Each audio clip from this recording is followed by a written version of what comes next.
Halo teman-teman, saya Fitrani Nur dengan NIM 23040450124, Program Studi Bimbingan dan Konseling Kelas A Fakultas Ilmu Pendidikan Universitas Negeri Makassar. Kata media dan sumber belajar sudah tidak asing lagi bagi siswa maupun mahasiswa.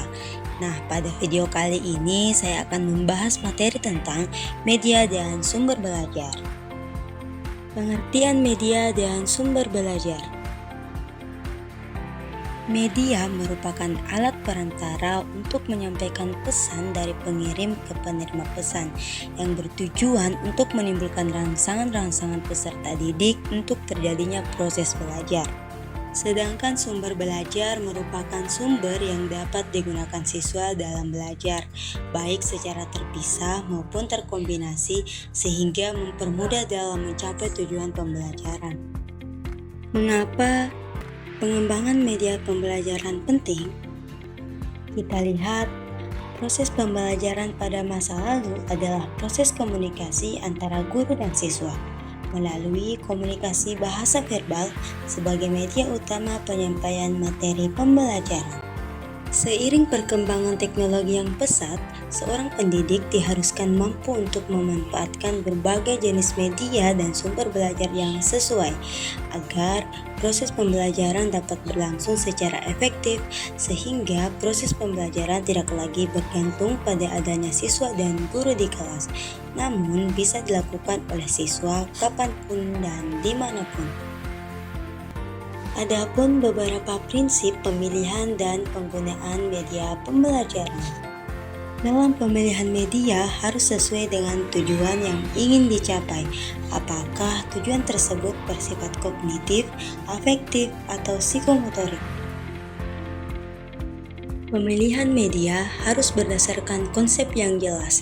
Artinya, pemilihan media bukan didasarkan kepada kesenangan guru atau sekedar hiburan, tetapi harus menjadi bagian pelengkap dalam proses pembelajaran. Dalam pemilihan media, kita perlu memperhatikan setiap karakteristik siswa supaya pembelajaran dapat disesuaikan dan berjalan secara efektif.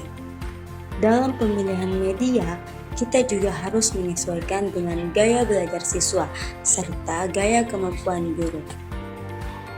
Terakhir, dalam pemilihan media harus disesuaikan dengan kondisi lingkungan, fasilitas, dan waktu yang tersedia untuk kebutuhan pembelajaran.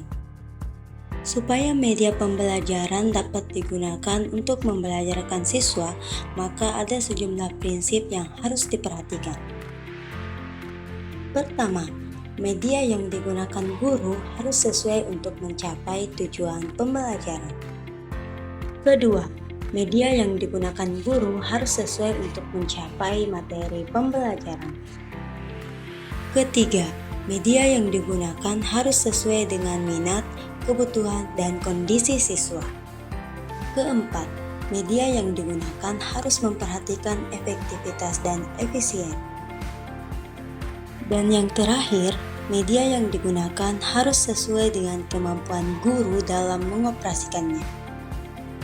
Selanjutnya, jenis-jenis sumber belajar. Yang pertama adalah pesan. Pesan merupakan sumber belajar yang disampaikan dengan cara lisan maupun tertulis, baik formal maupun non-formal. Yang kedua adalah orang. Semua orang bisa menjadi sumber belajar, namun secara umum sumber belajar dibagi menjadi dua kelompok, yaitu pendidik, seperti guru, konselor, instruktur, dan lain sebagainya. Sedangkan non-pendidik adalah orang yang memiliki profesi di luar dari lingkungan pendidikan. Yang ketiga adalah bahan. Bahan merupakan suatu format yang digunakan untuk menyimpan pesan pembelajaran, seperti buku paket, buku teks, modul, dan lain sebagainya. Yang keempat adalah alat. Alat berbentuk fisik yang berfungsi untuk menyajikan bahan-bahan seperti proyektor, mic recorder, dan lain sebagainya. Yang kelima, teknik-teknik pembelajaran. Teknik adalah prosedur atau cara yang digunakan dalam mengimplementasikan pembelajaran, guna tercapai tujuan pembelajaran, seperti teknik ceramah, simulasi, tanya jawab, dan lain sebagainya. Dan yang terakhir adalah latar. Latar adalah lingkungan pembelajaran baik yang berada di dalam sekolah maupun di luar lingkungan sekolah.